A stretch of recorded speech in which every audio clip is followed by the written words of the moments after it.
Hablaremos esta noche de la conquista del oeste en camello. En El escritor argentino y la tradición, Borges decía que podemos creer en la posibilidad de ser argentinos sin abundar en el color local. Y para reforzar esa idea, decía, exagerando un poco, que el historiador Gibbon observaba que el Corán no tenía camellos. El que exageraba un poco era Gibbon, no Borges, porque en realidad sí hay camellos. Acá mismo hemos usado esa idea más de una vez, es decir, que el Corán no tenía camellos. Parece que están nombrados en el Corán exactamente 19 veces. Ah, bueno. Así que lo que pasa es que Borges más bien ponderaba la austeridad del libro árabe por excelencia, para poblarse de íconos locales. Tanto es así que en la Biblia hay 3 veces más camellos que en el Corán. Claro, me imagino. Ahí está. Sí. Bien, hoy hablaremos de camellos en un lugar donde no tenía nada que ver, que es en el oeste. Vamos a contar la historia de los Camel Corps, que comienza en 1836. A 2 tipos se les ocurrió meter camellos dentro del ejército de los Estados Unidos. Estos hombres eran el señor George Crossman y el señor Ephraim Miller, que redactaron un memorándum que fue remitido al Departamento de Guerra en Washington con la esperanza de llamar la atención de algún alto funcionario. Pero parece que los pliegos fueron pasando de mano en mano con desdén y no pasó nada. El tema se retomó varios años después. En 1848, antes de que la primera locomotora llegara al oeste norteamericano, los generales del ejército buscaban desesperadamente un medio veloz, barato y eficiente para el aprovisionamiento de sus bases, mayormente para luchar contra los indios. Esa es la verdad. Tras la guerra contra México, se habían agregado 500.000 millas cuadradas al territorio norteamericano y debía ejercerse el cuidado de los colonos y viajeros en la zona que ahora ocupaban Arizona, California, Nevada, Utah y las partes occidentales de Colorado y Nuevo México. Fue entonces cuando se le ocurrió al teniente Edward Fitzgerald Bill, superintendente de los asuntos indígenas, importar camellos al país. El secretario de guerra del presidente Pierce escuchó entusiasmado la propuesta y dijo en el Congreso lo siguiente. Tengo aquí el discurso. Ah, mire qué bien. Dice: para fines militares, para ir a gran velocidad o para hacer reconocimientos y para transportar tropas a través del país, el camello será de gran valor en los desiertos de la frontera occidental. Medio criollo era el Sí. yanqui. Y se votó nomás una asignación para la compra de camellos. Casi 20 años después de la ocurrencia inaugural, el Congreso acordó una partida presupuestaria de $30.000 para introducir varias razas de camellos y dromedarios en los territorios y analizar su aclimatación y comportamiento para el uso militar. 2 hombres fueron encargados de llevar a cabo el extraño experimento. Uno de ellos, el mayor Henry Wayne, fue enviado a Inglaterra para estudiar a los camellos en el zoológico de Londres. Dice: Wayne, váyase hasta Inglaterra y estudie el comportamiento de los camellos en el zoológico de Londres. Y ahí estaba el tipo. Y mirando, y anotaba. El otro, David Porter, fue a Pisa, a la ciudad de Pisa. Italia. Sí, para observar 250 camellos que tenía el duque de Toscana, que según decía hacían el trabajo de 1.000 caballos. Ah, mire. Bien. Más tarde, los 2 investigadores, impresionados por la resistencia y la velocidad de los camellos, viajaron a Oriente y al norte de África y compraron 33 camellos a $250 cada uno. También contrataron a conductores árabes y turcos, a jockeys, digamos. Sí, claro, claro. El viaje de Egipto a Texas con los camellos duró 3 meses, pero fueron en barco. Claro, sí. Claro. El barco llegó al puerto de Indianola, desaparecido hace mucho tiempo por un huracán, o sea que no está ese puerto, Pero fue mal la cosa. Cuando desembarcaron los camellos, se volvieron ingobernables y salieron disparados para cualquier lado. ¿Vio cómo es el camello cuando desembarca después de 3 meses de navegación? La primera jornada se empleó solamente a capturar los camellos que se habían escapado. Los habitantes de aquel lugar no podían creer lo que veían. Tras procurar enlazar camellos en campos americanos, uno de los expertos, el mayor Wayne, intentaba amaestrar a los camellos y para satisfacer a los militares de la región hacía pruebas de resistencia cargando en los animales balas de cañón.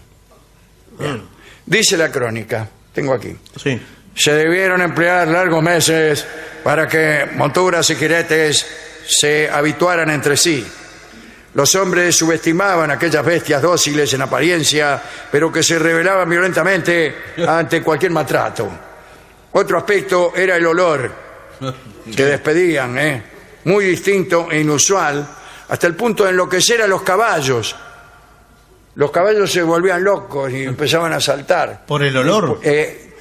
Dicen que por el olor. El Sí. caballo no dijo nada. Bueno, por eso, es raro. ¿Cómo sabían?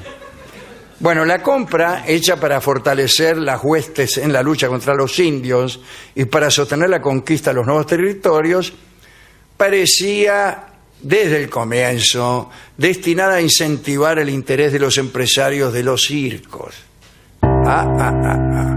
De todas formas, se continuó con el proyecto.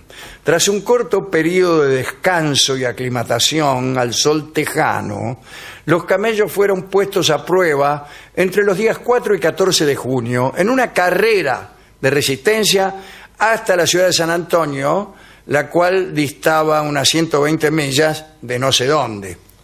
Pero Y de donde escribía largaba. el tipo, donde escribió Claro, la donde el crónica. tipo los tenía. Sí. Los informes que recibió el gobierno fueron muy significativos al demostrar los dromedarios su rapidez y los camellos su capacidad de transportar cargas pesadas. Bueno, los habitantes de San Antonio tampoco podían creer lo que veían. Se afianzó el proyecto y llegaron a los Estados Unidos unos 40 camellos más. En marzo de 1857, el secretario de Guerra ordenó la formación del primer cuerpo del ejército de camellos. Se eligió al teniente Edward Fitzgerald Bill para dirigirlo. Bueno, para responder a las murmuraciones, porque andaban diciendo, mire qué gasto inútil, qué sé yo, este muchacho Fitzgerald decidió realizar la primera gesta con sus camellos. Pensó en abrir una nueva ruta de aprovisionamiento a través del desierto que se extiende entre Nuevo México y California. Era un territorio prácticamente desconocido. Hicieron el viaje con todo éxito, vadearon ríos, se transitó por terrenos rocosos, imposibles para los caballos. Y Fitzgerald, con sus camellos, cartografió la zona y apenas llegó a Los Ángeles, envió un informe al Congreso, que lo tengo aquí en la mano. Ah, qué bueno. Dice, he probado el valor de los camellos marcando una nueva ruta hacia el Pacífico y viajando 4.000 millas sin ningún accidente. El secretario de Guerra dijo que el experimento había sido un éxito y ordenó que trajeran 1.000 camellos más del Medio Oriente. Bueno, ya esto se iba a llenar los Estados Unidos de camellos. Pero, ¿qué pasó? Mientras el proyecto se debatía en el Congreso, vio que siempre hay algo que decir. Sí. Que no, que qué sé yo, que el olor. Bueno, estalló la guerra civil y el experimento de los camellos quedó en el olvido. Se notificó a este señor Fitzgerald que desintegrara la tropa. Le dijeron que lo más urgente era la batalla, que no había tiempo para experimentos, y el teniente Fitzgerald, resignado, cedió 28 de sus animales a la ciudad de Los Ángeles. Fueron usados para transportar correspondencia. Tenía el cartero en camello. Pero Ya se sabe que el camello a veces se detiene. sí, es extorsivo. Y extorsiona No. a su Sí. jinete. Por favor. De allí los retrasos en la correspondencia. Claro. ¿verdad? Bueno, en 1864 el gobierno remató los que quedaban y los compró un ranchero. El tipo se llamaba Sam Leneham. Vendió 3 camellos a un circo y los otros 30 los empleó para un servicio de carga entre estados. Más tarde fueron utilizados en las minas de sal de Nevada. ¿Pero cuánto vivían los camellos? Muchos viven. Ah. Y más tarde fueron abandonados. Claro. Vivieron bastante tiempo pastando en los campos americanos, sí, sueltos. En abril de 1934, la Oakland, la tribuna de Oakland, creo que es un diario, debe ser, Sí. publicó en su tapa: ha muerto el último camello americano. Lo habían bautizado Tapsi y andaba suelto por ahí. Qué triste, ¿no? Bueno, sí, no sé. Es una historia extraordinaria. Sí, muy linda. Pues si no fuera por la guerra civil, el camello sería el animal nacional De los Estados Unidos. Estados Unidos. Bueno, no sé si tanto, pero ahí está. Y qué cosa, qué interesante para experimentar aquí en la Argentina. ¿Qué, traer camellos? Traer camellos, sí. ¿Y con qué propósito, dice usted? Con el propósito que tenía Fitzgerald y todos sus secuaces. Bueno, pero ahora- transportar correspondencia, por ejemplo. No, Pero si señor. ahora existe internet, Claro. el email. Sí, tiene razón. ¿Ves? Siempre aparece algo Sí. que posterga. Y a los camellos. Hemos ido a la discoteca a ver si había un tema sobre camellos. Encontremos este, que es muy lindo, ¿eh? Es un tema de Duke Ellington, que se llama Caravana. ¿Caravana de qué? ¿Con qué viene la caravana? Con... Camellos. Muy bien, Camellos. muy bien. Y lo escucharemos en la versión interesantísima de Larry Adler, que toca la armónica. Muy bueno. Vamos a escuchar a Larry Adler en Caravana.